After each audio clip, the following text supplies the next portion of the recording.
Le moins important, c'est la popularité, c'est faire des vues, c'est avoir des likes sur les réseaux, ça c'est nul. Au-dessus, il y a... C'est que... What's up, la famille riche et libre? Est-ce qu'on ne se retrouverait pas pour un nouvel épisode de Solopreneur Story? Et je t'ai ramené du très lourd. Donc j'espère que tu vas bien rester jusqu'à la fin de cette vidéo parce que il ne faudrait pas que tu en rates une miette. Comment tu vas, l'ami? Ça va et toi? Tranquillement.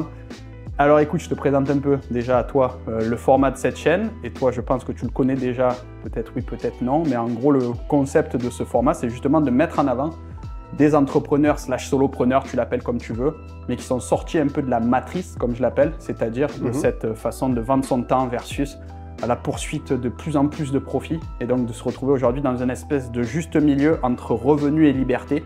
Et je pense que toi, tu représente à merveille ce concept. Donc je commence tout de suite. Je vais fermer mon claquet parce que c'est le but d'une interview, d'écouter notre ami qui se présente dans un premier temps. Qui es-tu et que fais-tu aujourd'hui pour ceux qui ne te connaîtraient pas encore? Emilio, j'ai bientôt 30 ans là. Je fais des vidéos sur YouTube depuis 2016.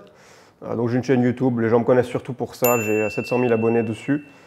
Mais sinon, là en ce moment, je fais un logiciel pour les créateurs de contenu qui s'appelle Tiny Pages et qui est une alternative aux outils un peu usine à gaz qui sont très compliqués. Nous, on a vraiment fait ça de manière extrêmement simple. C'est un outil qui permet de gérer tout ton business en ligne, newsletter, page, site web, produits, etc. Dans un seul endroit, très simplifié. Donc en ce moment, je fais ça. Sinon, je voyage, j'habite en Thaïlande et voilà, je kiffe ma vie en ce moment. Voilà. Ok, nickel. Écoute, du coup, ça c'est pour ce que tu fais aujourd'hui. Et moi, ce que j'aime bien demander aux personnes qui passent derrière les micros, c'est de se dire, en fait, de nous dire un peu d'où tu pars pour, et en fait, un peu créer la connexion pour les gens qui ne se sont pas encore lancés. Comme je t'ai dit, souvent on fait des interviews où les gens, en fait, ils ont gagné des millions, mais on a du mal à savoir d'où ils viennent. Et même, je sais qu'en plus, on se connaît depuis un petit moment, mais c'est vrai que j'ai jamais, moi non plus, eu l'occasion d'entendre un peu, c'est quoi ton background, quelle étude tu as fait, et est-ce que tu as déjà été salarié. Donc, tu n'as pas besoin de me faire le curriculum vitae depuis que tu es né, tu vois. Mais en gros, l'idée, c'est que tu dises aux gens un peu, voilà, quelle étude tu as fait, quel état d'esprit un peu tu avais à ce moment-là, et surtout, est-ce que tu as déjà été salarié, combien tu as gagné dans ta vie de salarié, etc. Voilà, nous parler un petit peu de ton passé. Alors moi, j'ai eu 3 expériences professionnelles de salarié, au total moins de 3 mois. J'ai fait 1 mois éboueur, donc je ramassais les poubelles, et c'était pas mal, c'était pas mal. J'ai fait 1 mois dans les vignes, dans le sud-ouest, à ramasser les raisins. Et j'ai fait 3 jours dans le stade de Bordeaux, après je me suis fait virer, mais ça c'était le pire job que j'ai fait, parce que je servais à rien, en fait, j'étais juste à faire la plante verte, à attendre, et là il n'y avait personne autour de moi, et je devais juste donner des informations aux gens. Toutes les 45 minutes, tu avais un glandu qui venait de me demander où étaient les toilettes. Et c'était pour ça que j'étais payé, quoi. Donc je me suis barré au bout de 3 jours, j'étais à moitié viré, à moitié je me suis barré tout seul. Ça, c'était pendant tes études ou à la fin de tes études? Ouais, ça c'était pendant les études, c'était le job étudiant. Après, franchement, ça m'a jamais trop motivé de bosser dans une entreprise. Pour moi, ça a toujours été la continuité du système éducatif. Et pour moi, l'école, j'aimais pas ça. J'étais pas un mauvais élève parce que je bossais quand même la veille des examens. C'est au dernier moment, j'arrivais à me débrouiller. Mais en classe, j'étais comme ça, affalé au fond de la classe. Je dormais, je dessinais sur mes cahiers, je me faisais royalement chier. C'est quoi que tu faisais du coup comme études? Tu sais, j'ai fait classique, j'ai fait bac S. Et après, j'ai fait des études. J'ai fait 2 ans à la fac. J'ai fait informatique. Informatique. Ouais, informatique. La première année, ça me plaisait bien parce qu'ils nous faisaient coder des jeux vidéo et moi, je trouvais ça marrant. La deuxième année, c'était devenu super chiant. C'était très théorique. Je sais pas. Et du coup, je séchais les cours, j'y allais pas. Et là, à un moment, je me retrouvais sur YouTube et je vois des vidéos de mecs qui disent « Ouais, je gagne ma vie sur Internet avec un blog. » Et ils se filmaient depuis des plages tropicales. Je me disais « Mais c'est qui ces mecs-là » Et surtout, ils avaient l'air normaux. Donc je me suis dit, ça se trouve, moi aussi, je peux le faire. Donc c'est parti de là que je me suis dit, bon, peut-être que je pourrais lancer une chaîne YouTube, tenter le truc. Et au point où j'en suis, parce que si tu veux en savoir plus sur le background, moi j'étais un étudiant très extrême. J'étais fêtard, je fumais énormément d'herbe. J'avais même des dreadlocks. Je pourrais t'envoyer la photo si tu veux. Je la mettrai, j'essaierai de la mettre ici, mais moi quand je l'ai vue, j'étais choqué. Je me suis dit, non, c'est pas possible. C'est pas possible.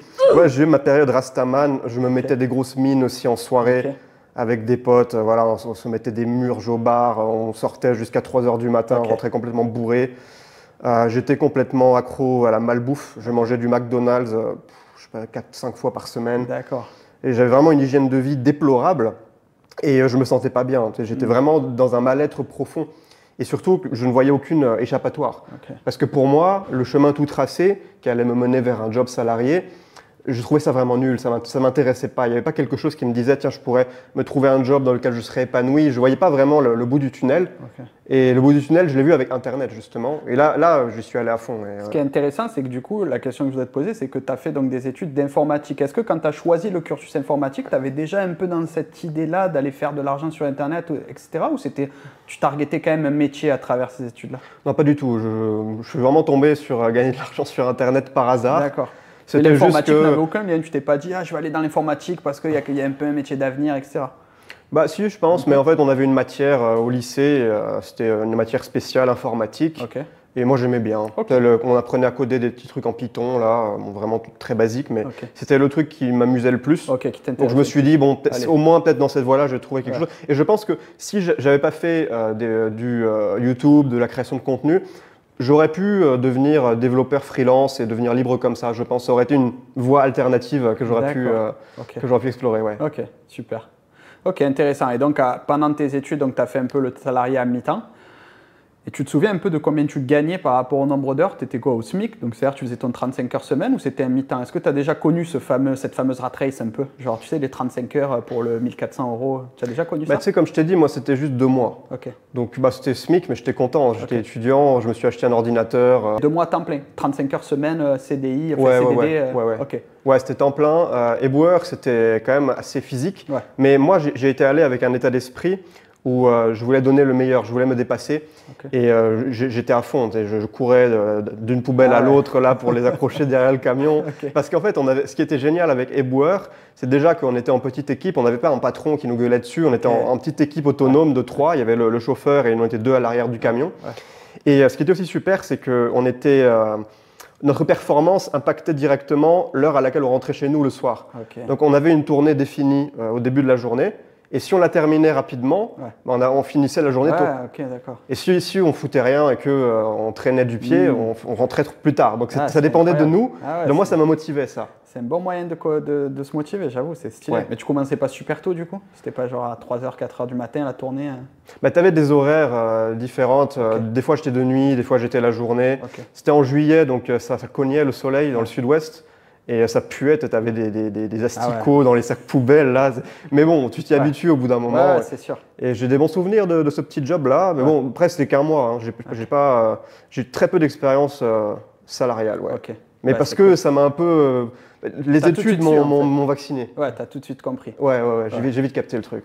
C'était un peu comme moi. Moi, dès mes premiers stages. Dès mes premiers stages, même je me souviens en 3e, j'avais fait le stage en pharmacie.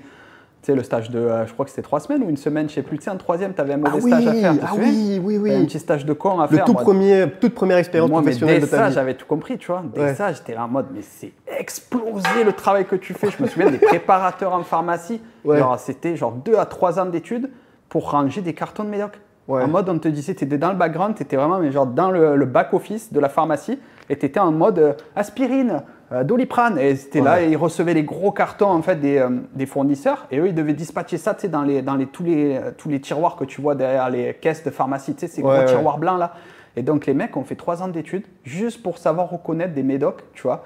Et ce qu'on appelle des génériques, tu sais, les génériques, c'est en gros, c'est les dérivés des marques officielles qui fonctionnent pareil, mais qui sont moins chers, etc.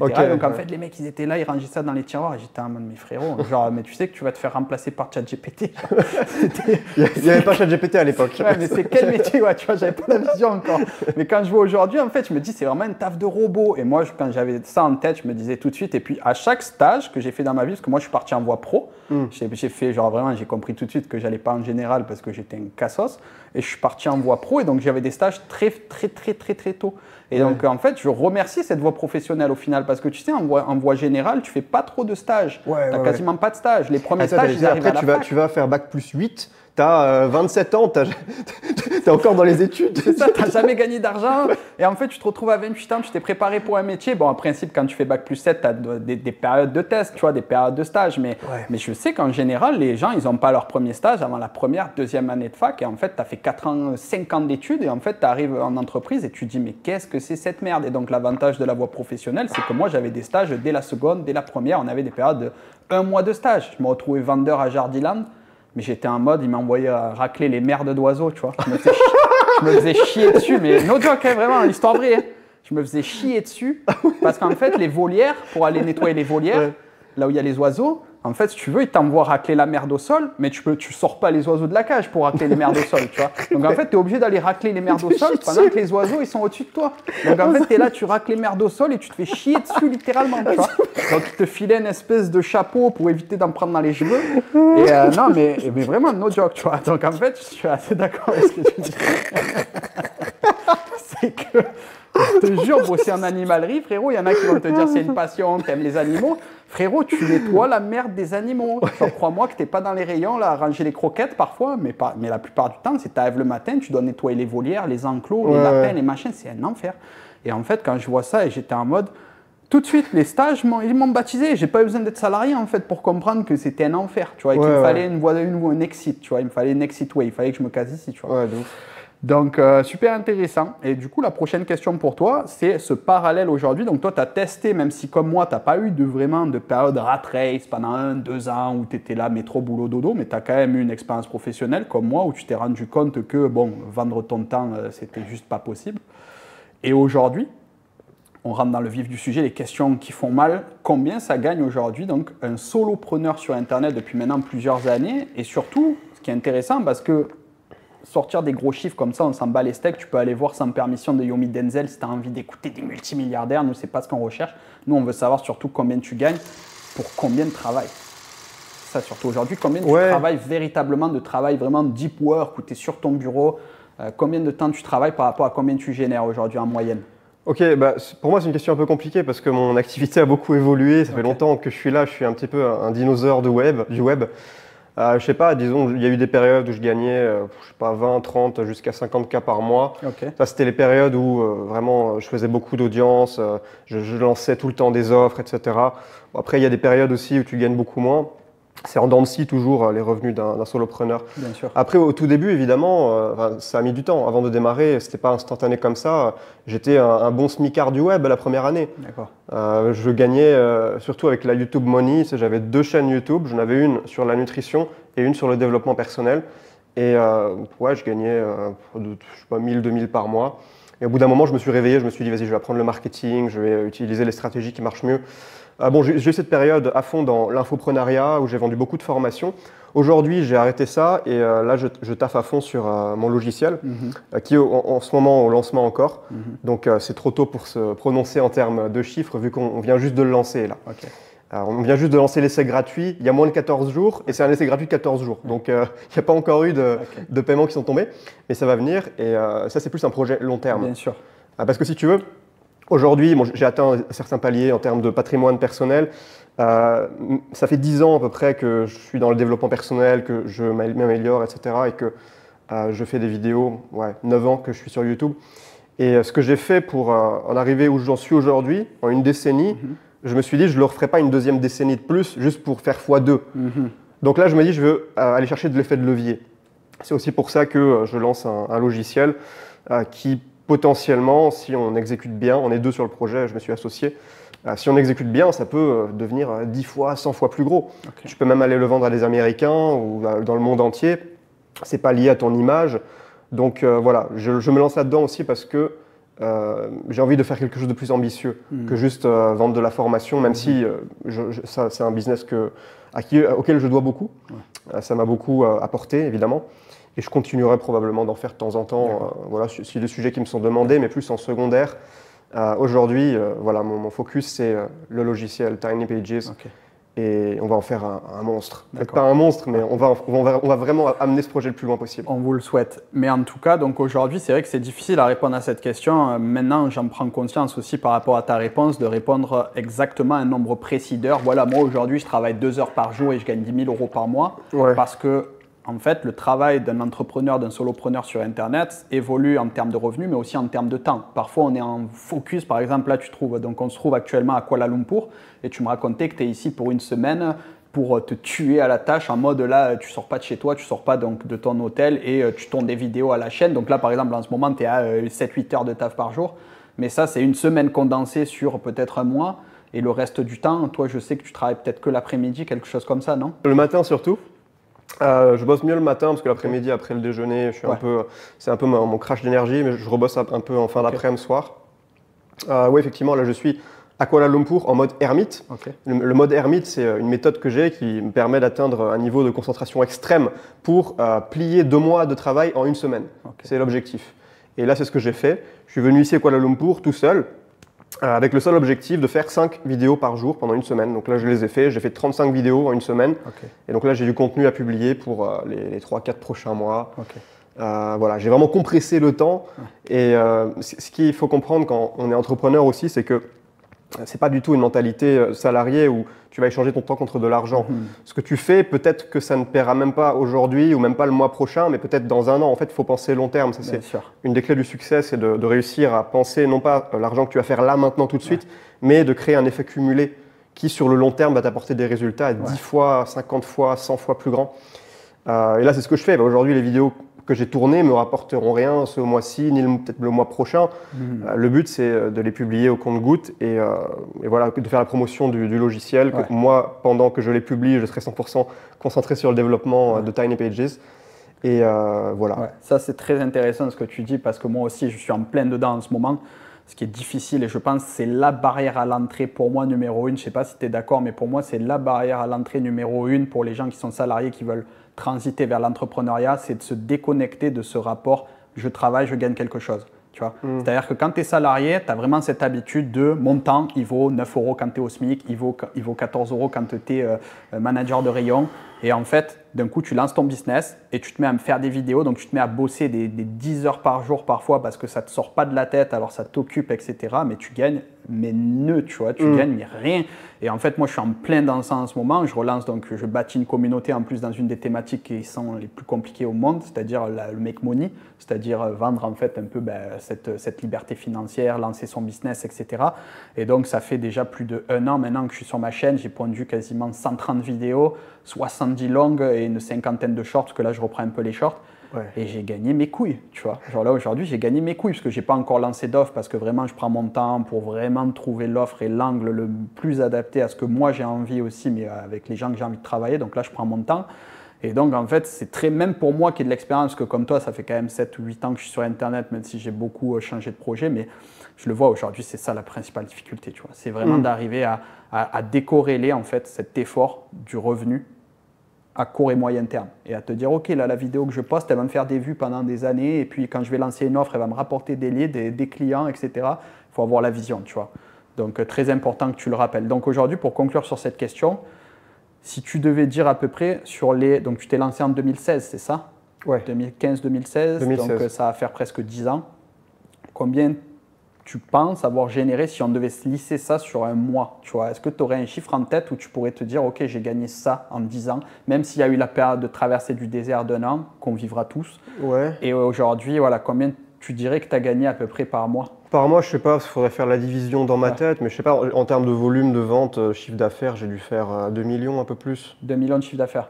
Sachant que tu as beaucoup… par contre, 2 millions, le truc c'est que j'ai pas d'équipe, je fais pas de pub, c'est que du trafic organique, donc c'est beaucoup de… C'est beaucoup d'infoproduits, c'est-à-dire donc énormément de profit, donc 90% de marge, quoi. Juste, j'ai même pas d'ordinateur, j'ai juste mes idées, une connexion Internet et mon iPad. Et voilà, ça fait l'argent. Je peux confirmer que lui, vraiment, pour moi, t'es le boss final. D'ailleurs, je réfléchis encore au titre que je vais mettre, mais je pensais à… J'ai interviewé le boss final des solopreneurs, tu vois. Genre le mec qui a fait littéralement des millions, on peut le dire, avec un iPad. Il n'a même pas d'ordi, tu vois. Normalement, tu sais, tu es censé te dire, les mecs sont un peu geeks, machin. T'as quel iPad, t'as quel Mac, il a le dernier MacBook Pro avec 2 écrans, il déplie le setup au Starbucks et tout. Non, lui, il est en mode iPad, tu vois. J'ai acheté un MacBook l'année dernière, le MacBook Air 2024. Et en fait, je me retrouvais comme un con à toucher l'écran. Je me disais, mais ça marche pas. Pourquoi ça marche pas cette merde, ça clique pas? Je suis là, ah putain, c'est pas tactile. Ah ouais, et du coup, je l'ai rendu. D'accord, ok. J'ai acheté le nouveau iPad à la place. Ok, donc c'était pas naturel pour toi. Ouais, non, j'ai trop l'habitude. Et donc, par rapport à cette somme que tu as générée, combien tu dirais que tu as travaillé en moyenne par jour? Même si, encore une fois, c'est difficile à dire parce que tu as eu des périodes de rush et des périodes de calme. Mais toi, étant donné que tu me dis que tu travailles plutôt le matin, est-ce que tu as une heure à me donner environ, voilà, j'ai travaillé tant d'heures par jour? Ouais, moi je travaille pas du tout de manière stable. J'ai des périodes extrêmement productives, j'ai des périodes où je me relâche, c'est irrégulier. Mais si tu fais une moyenne, une journée type, on va dire, je vais bosser, je sais pas, 4 heures le matin, 2, 3, 4 heures l'après-midi. Ok. Ouais, voilà. Ok, donc tu es quand même à 7-8 heures par jour. Ouais, je bosse tous les jours. Okay. Je prends pas de week-end. Après, tu considères sur les 7-8 heures, il y a combien de deep work? Donc deep work, ce que j'appelle deep work, c'est vraiment tâche vraiment où tu es dedans, où genre tu es en mode casque anti-bruit. Et... Parce que je pense pas que ça soit 8 heures. Je suis tout le temps en mode casque anti-bruit. Je t'avoue que si tu m'enlèves mon casque anti-bruit, je sais pas ce que je vais faire. Mais je sais pas, 4 heures par jour. 4 heures de deep work et puis l'après-midi, c'est plus des tâches légères, etc. Okay. Ouais, le matin, vraiment deep work et après-midi, plutôt les tâches opérationnelles, répondre aux mails. Mais par contre, si par exemple, tu as un spa improvisé avec des potes, voilà, tu peux décaler ça plus tard. Est-ce que tu es très strict aujourd'hui sur tes horaires dans le sens où, par exemple, si tu as vraiment tes 8 heures à faire, tu les fais, il n'y a pas de genre, tu démords pas?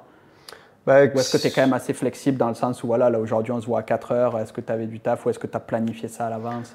Si tu m'avais proposé 2 jours plus tôt pendant ma grosse session de tournage, je t'aurais probablement dit non parce que je suis obligé de rester ultra focus. Je suis ici à Kuala Lumpur pour une raison.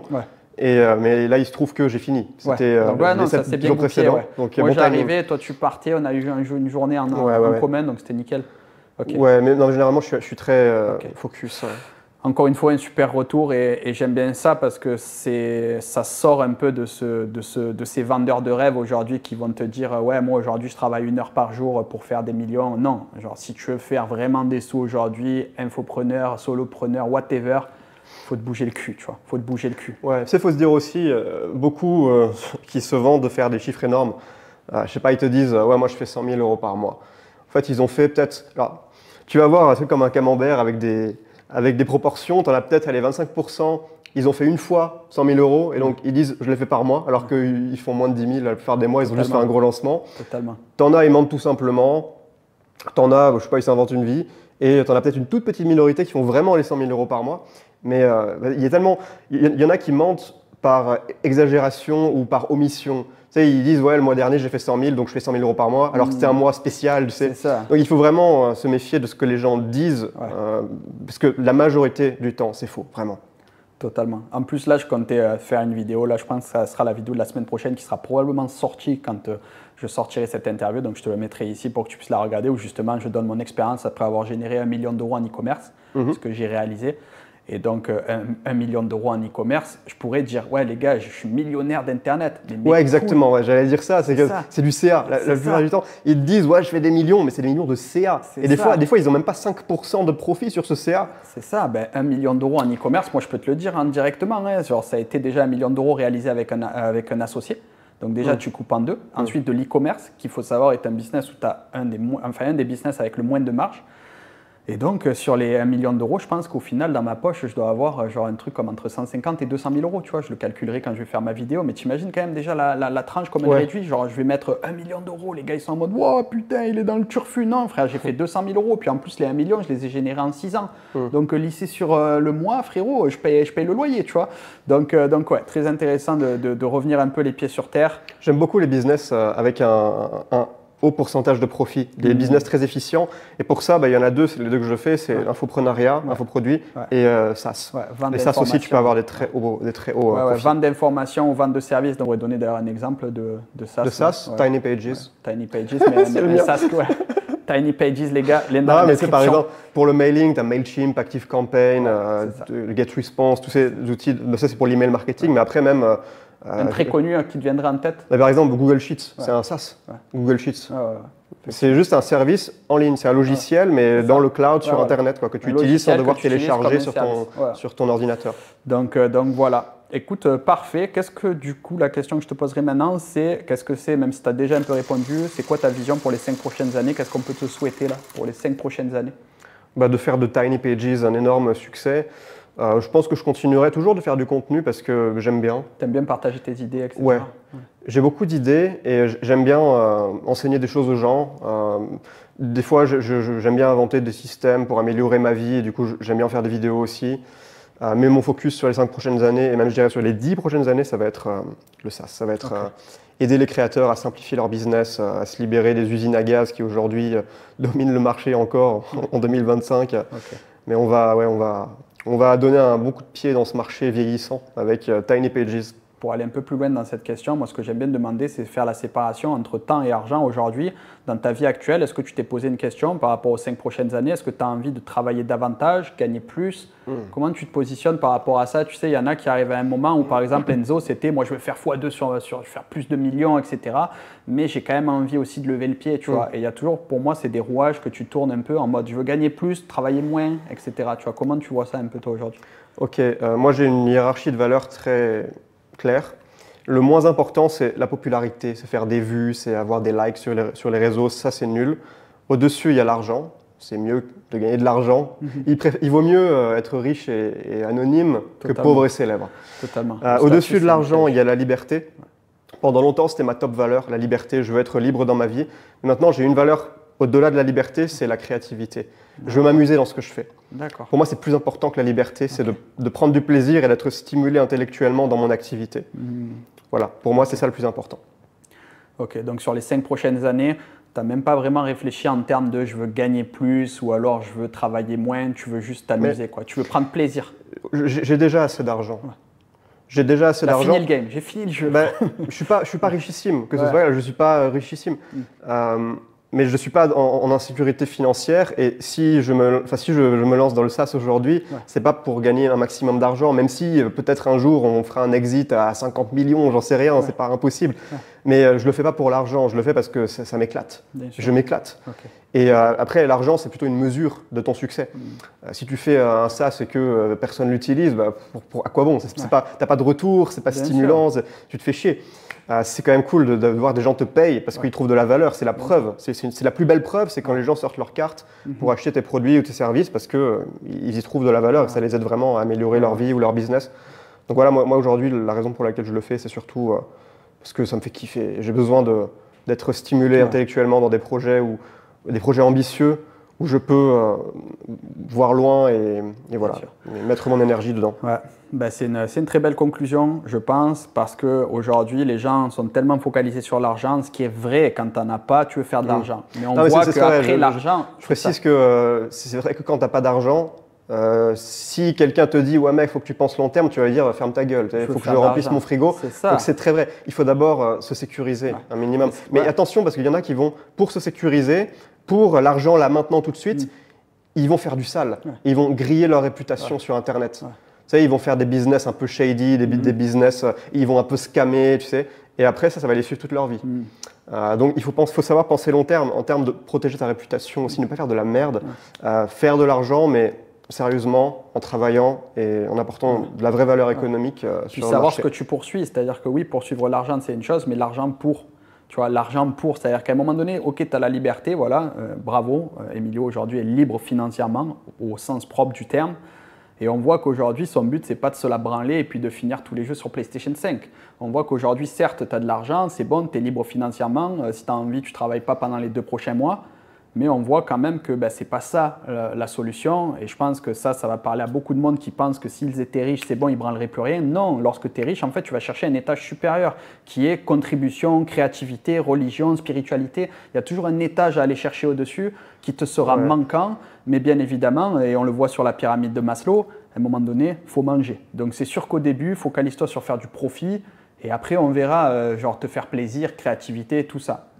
Et c'est une très belle transition pour la question finale qui est donc quel est ton meilleur conseil, si tu en avais un à donner à la personne qui écoute cette vidéo aujourd'hui, qui écoute cette interview de qualité extrême et qui se demanderait qu'est-ce que je peux faire pour me lancer aujourd'hui? Quel est le meilleur conseil que tu donnerais à quelqu'un qui souhaiterait se lancer, l'Emilio de lorsqu'il sortait de ses études et qui finissait son travail d'éboueur? Qu'est-ce que tu lui dirais? Je vais donner un conseil, pas directement business, mais qui est, je pense, hyper important, c'est arrêter de scroller votre téléphone, quoi. Récupérer votre capacité de concentration. Parce qu'aujourd'hui, notre attention est tellement tiraillée dans tous les sens par les réseaux. Tout est fait pour nous hooker et on n'est plus capable de se concentrer. On n'est plus capable de travailler en profondeur sur un projet. Parce que tu ne peux pas réussir un projet si tu travailles de manière superficielle, si tu fais du multitâche, si tu regardes ton téléphone, ta notification. Il faut que tu sois capable de te plonger sans aucune distraction, même coupé d'Internet. Moi, le matin, je me mets en mode avion. Ça m'aide de fou. Je n'ai pas d'Internet le matin, tu ne peux pas me contacter. Et ça c'est un avantage compétitif majeur qu'on oublie. Mais je ne pense pas que tu puisses vraiment construire quelque chose si au quotidien, ton attention n'est pas… comment dire, si ton attention… si tu n'arrives pas à te focaliser, si ton attention se disperse en permanence. Tu sais, c'est ce fameux schéma du focus avec la petite boule, avec les flèches qui partent dans tous les sens, ça va pas bien loin, tu as probablement vu ça. Et à côté, tu as une autre petite boule où il y a une seule flèche, mais elle va que dans une direction et ça va super loin. Et voilà, ça veut dire se focaliser sur un projet, mais aussi au quotidien, récupérer son cerveau pour travailler de manière efficace. Donc d'entraîner tout de suite ton cerveau à être focalisé, parce que la clé du succès, c'est le focus, ça on le sait. Peu importe dans quoi tu te lances, il faut que tu sois capable de te focaliser sur un seul projet, une seule compétence. Par exemple, Enzo nous parlait de choisir une compétence dans le podcast précédent. Il nous disait que son meilleur conseil pour lui, c'était de choisir une compétence et de devenir excellent. Et donc, ça se couple parfaitement avec le conseil d'Emilio qui nous dit de rester concentré. Mais si tu n'es pas capable de rester concentré, ne serait-ce que 10 minutes, parce que tu es tout le temps happé par un fil d'actualité, etc., ça sera très compliqué dans les étapes qui vont suivre, où tu devras sélectionner un projet et ensuite vraiment ne pas le lâcher. Ton cerveau, il va partir dans tous les sens. Et tu vas être surtout syndrome de l'objet brillant, tu vas commencer à avoir des vidéos e-commerce et puis ensuite IA et donc en fait tu n'arriveras pas à rester focus. Donc j'appuie totalement le conseil aujourd'hui. Si tu ne fais pas, pour moi les réseaux c'est simple. Voilà, ma théorie elle est simple, mon équation elle est simple. Si tu ne fais pas d'argent avec les réseaux, get away from this shit. Voilà. C'est-à-dire que pour moi les réseaux c'est un moyen de te faire connaître pour vendre tes services ou tes produits, mais si tu n'as aucun intérêt financier d'être sur les réseaux, putain, on s'en bat les couilles de ta photo de vacances. Voilà. Et ça, je le dis d'ailleurs très fréquemment à ma femme qui, pendant un long moment, passait du temps énormément à mettre ses photos de vacances, à mettre ses trucs, etc. Je lui disais, who cares, tu vois? Je lui disais, qu'est-ce qu'on s'en branle en fait? Tu perds du temps, tu es sur des réseaux à scroller. La seule raison pour laquelle tu devrais être à scroller, c'est parce que tu recherches des concurrents à observer, des idées à prendre pour créer ton contenu et être acteur. Voilà. Arrête d'être consommateur, sois producteur. Ouais, moi je dirais même plus loin que toi, je suis un peu un extrême là-dessus. Même pour le business, moi je m'interdis d'utiliser des plateformes avec des fils d'actualité qui me hook. Parce que ça fragmente mon attention. C'est sûr. Par exemple, aujourd'hui, j'ai 2 plateformes principales sur lesquelles je suis actif, c'est YouTube. Bon, il y a ma newsletter, mais YouTube et Telegram. Pourquoi Telegram? J'ai essayé Instagram. Je me retrouvais à scroller, ça t'accroche l'attention, c'est fait pour ça. Tu peux pas lutter. On est humain, on a des failles psychologiques, on ne peut pas lutter. Mais Telegram, au moins, il n'y a pas d'algorithme.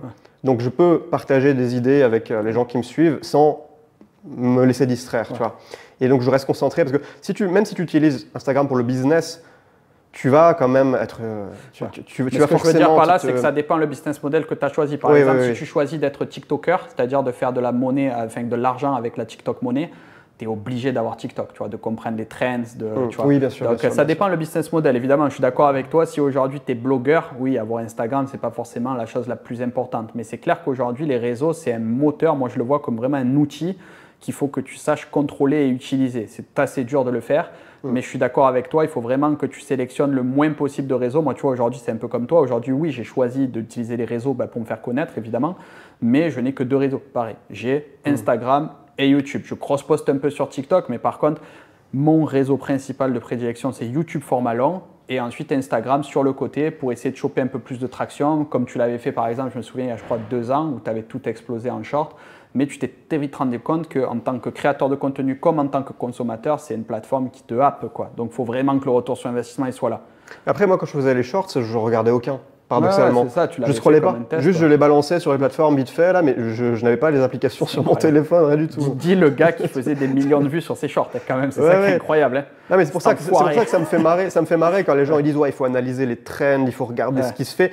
Le vrai sujet, c'est de connaître la psychologie humaine. C'est de comprendre qu'est-ce qui va faire que quelqu'un va être accroché par ton sujet et va vouloir regarder jusqu'au bout. Et ça, c'est de la psychologie, c'est pas des trends. Bon, évidemment, il y en a qui peuvent faire des trends, ça peut marcher, etc. Je dis pas le contraire, mais c'est des stratégies superficielles. La stratégie profonde, c'est de comprendre la psychologie de l'attention. Les hooks. Le storytelling. Le storytelling, exactement, des scripts qui sont bien… qui sont engageants. Qui sont bien rythmés. Des call to action, etc. Un petit peu de montage pour dynamiser. Très intéressant. Écoute, Emilio, Merci beaucoup pour ce partage. À mon avis, ça va aider énormément de gens. Donc, où est-ce qu'on peut te retrouver et où est-ce qu'on peut rediriger le massif trafic qui va arriver de cette vidéo? Sur YouTube, vous tapez Emilio sur YouTube et vous me trouvez. Voilà, Emilio qui a quand même une chaîne YouTube à 700 000 abonnés. Je ne l'ai pas dit en intro, mais c'est quand même un tonton de YouTube qui concurrence bientôt Squeezie et Thibaut InShape. Et puis évidemment, je mettrai également donc, le lien de TinyPage, qui est donc son SaaS qu'il est en train de développer pour concurrencer, que dis-je, pour mettre à mal ClickFunnels, qui est donc une solution pour créer donc ton site et tes pages de vente et pouvoir faire ça de manière minimaliste sans justement avoir 1001 choses à laquelle penser. Donc je te mettrai également son lien, tu as 14 jours d'essai gratuitement et ensuite tu peux partir to the moon avec notre ami. Je te dis à très bientôt, clique ici si tu veux voir le dernier épisode si tu ne l'as pas regardé et puis on se revoit très bientôt. Ciao. Ciao.